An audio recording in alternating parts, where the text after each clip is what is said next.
questions for Mr. Mink? Yes. Thank you very much for the presentation. And of course, I'm looking at 414. Broadway, wasn't it? 414 was Broadway. Now, in some of these places, of course, you found out at the school down on City of Muskegon that the neighbors down there were quite concerned what might be coming and what type of businesses would there be. But in the one at 414, I was wondering, can you look at the type of adjourning, supporting business that would go in there, and is there room to accommodate additional buildings in that area, or that would not stop the progress of the business in the area that's already there? Well, I would think that as far as the site is concerned, the 20 acres site, I would just have nothing more than just the jail and juvenile transition center there. The question would be then, you know, the area surrounding that site, you know, outside of Sherman, Temple, and Broadway, you know, on those other three streets, you know, what kind of, you know, there's some commercial enterprises there. As far as what might show up in the future, I don't know.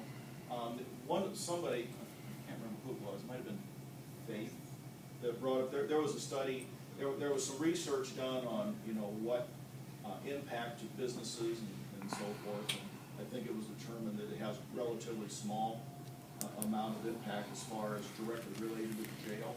I think that the benefit to the community is you have 20 acres that's now just dirt, that it's redeveloped, it's got, you know, a large investment in buildings, it's got new curbs and sidewalks and utilities and landscaping, things like that in. And from that standpoint, you know, would things grow from that?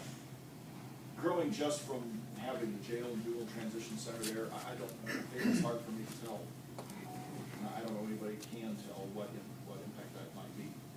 Would that affect any transportation problems for, say, just of the jail?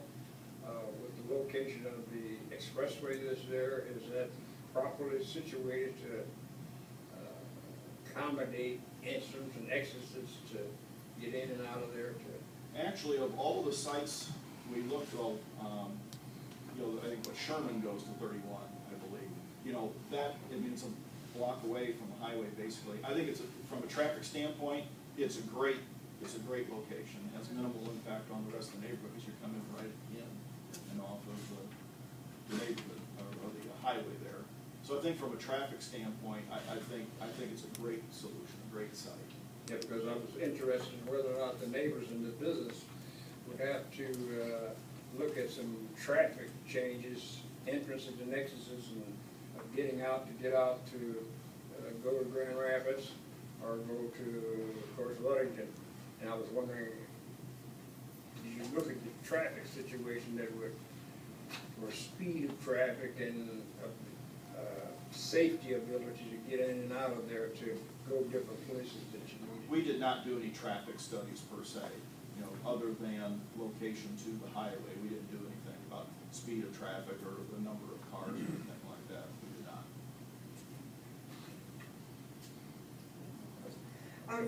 Is part of your study going to be the cost and security issues with the jail being located so far from the courthouse as opposed to one being located adjacent to the courthouse?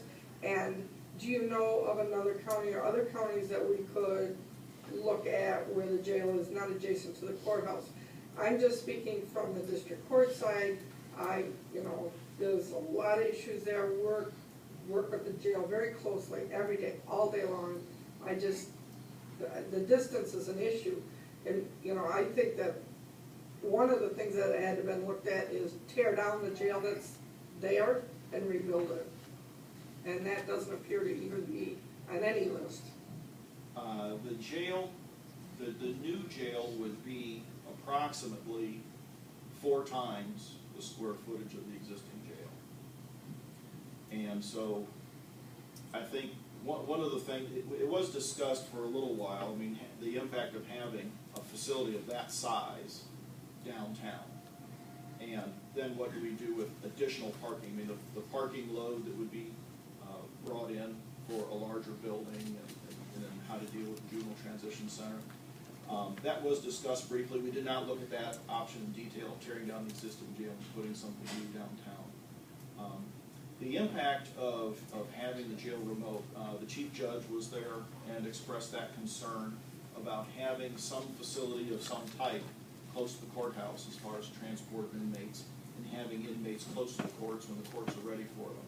And we will be developing some costs, both construction and operating costs.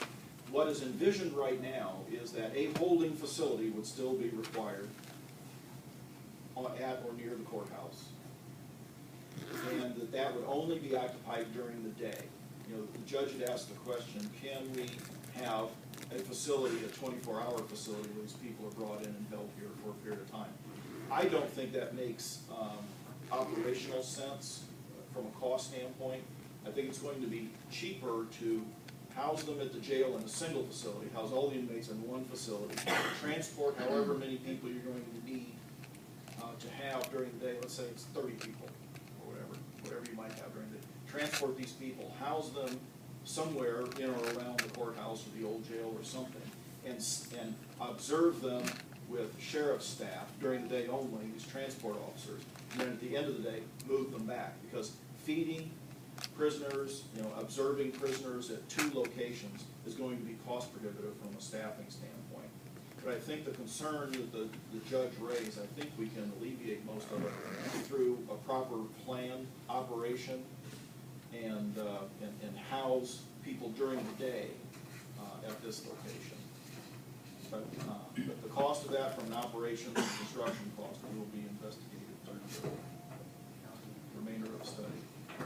As far as other counties are concerned, most large counties do have their jails separate from the courthouse. And a lot of the way that one is through the use of technology, we can reduce some of the traffic. I mean, obviously, if people need to appear in court, they need to appear in court. But with initial hearings is one area where increased use of technology can reduce that. And I think that we talked a lot about the video visitation. We plan on utilizing video visitation in the jail.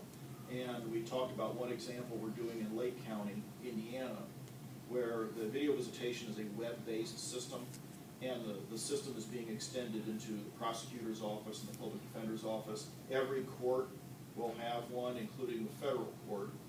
And through a web-based technology, we can eliminate, or not eliminate, but reduce some of those transports to court as well.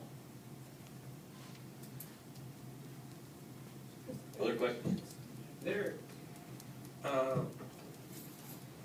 with these artist concepts of what you performed here, now this doesn't show much elevation. Now, what was the final look? What kind of height are you looking at, particularly if you talk about that 414 area? And I guess I'm looking at, and I think you had an example of Kalamazoo. Did you have something on that?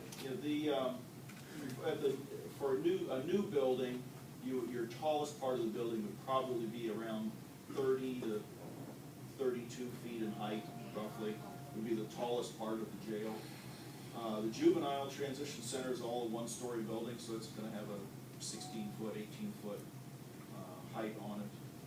But yeah, we did not, other than the massing models we did, because there were so many sites we looked at, we didn't do any detailed elevation studies of any of these sites until we got them narrowed down to something, a manageable number to study. Yeah, when we take a look at that, of course, the concept keeps it all ground level and looks good.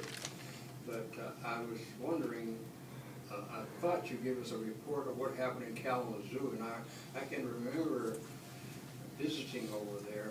It was all in one local area park-like. Well, the visitation in Kalamazoo, we're using video visitation. What we're actually doing is putting the public side of video visitation in a building next door to the jail. It's not even on the jail site, it's next door to the jail. So what we're doing is reducing the amount of people coming in and out of the jail, and have that visitation in another building. And that is, again, something that we have a lot of options with, especially with web-based visitation. It's visitation in any location, doesn't have to necessarily be in the jail. But as far as the building itself is concerned, I would say 30 to 32 feet would be the tallest portion of the jail, and not all of the jail would be. Because on like at 414 West Broadway, there's no reason to build a multiple-story building. If you built the jail downtown here and say tore down the existing jail and built a new one here, you would probably be talking probably a 4-story building, plus or minus, that would have a height of around 60 to 70 feet. So it would have to be stacked because there's just not enough land to spread out. And you think the square footage of the jail in and of itself is 4 acres of building.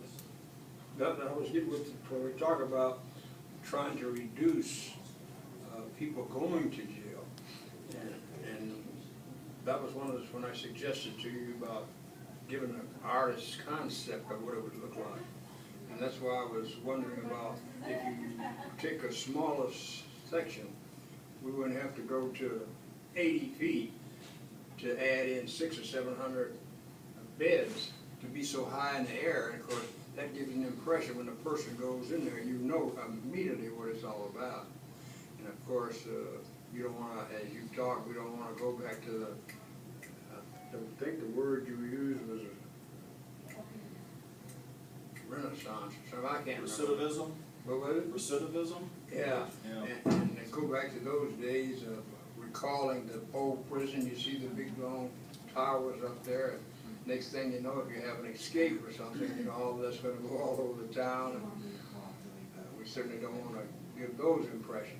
But that's why I was interested in the height of the buildings, where people who go into jail would get some respect that it was going to be lower, and this is going to be a different situation for rehabilitation, to do some things that's going to kind of make it home-like, I guess. Yeah. Well, as far as what the building will look like, I can tell you it won't be anything like anything that you've had, and it won't be anything like a prison. It'll be more along the lines of a normal-looking office-type building, along those lines. It's not, we're not, there's going to be a lot of glass in this building. There's not going to be a lot of bars. So it'll be very different. The character of it will be very different than anything that you're familiar with. Yeah, see, when you look at these, you get a different concept of that. And of course, to be able to do that, you do need a lot of land to be able to put those in there. Yeah. Ideally, it was generally, the general consensus was that we would prefer to have a horizontal jail than a vertical jail. Moving of prisoners, moving of food, moving of medical services up and down elevators and stairs is just problematic. Anytime you have an elevator in a jail, you have to have 2 elevators in a jail. If one's going to go down, you got to move food up and down. So from an operation standpoint, the 1-story operation is strongly preferred. Is there any thing that you have in mind, particularly when you talk about workforce and that, to say for the prisoners to do the work around the jail, do the maintenance and those kinds of things? Is there any ideas in there when you designing that to be able to do some kind of those things that it could be profitable for the inmates to be able to kind of do their thing in there, or is there any idea in that in getting them involved? Well, the jail currently uses inmate workers in the food service area, in the laundry area, and some cleaning. I don't know if I call it maintenance or not, but cleaning. And those, and you have to have, and I can't remember the number, but you're going to have 20 to 30 inmate workers. These are typically tend to be your lesser security risk people, and it's generally thought of to be a privilege to be an inmate worker. The housing, there will be a separate housing component for the inmate workers. They're not going to be housed with the other inmates for a couple of reasons. One is they might have a few more amenities than the typical prisoner does. The other thing is because those prisoners move around the facility, we want to separate them from somebody else so we don't have the passage of contraband moving from different parts of the building into the cell blocks and such. But yes, those considerations are included in the design. Thank you. Other questions? Sir? Any opposition besides what Laughlin to the site location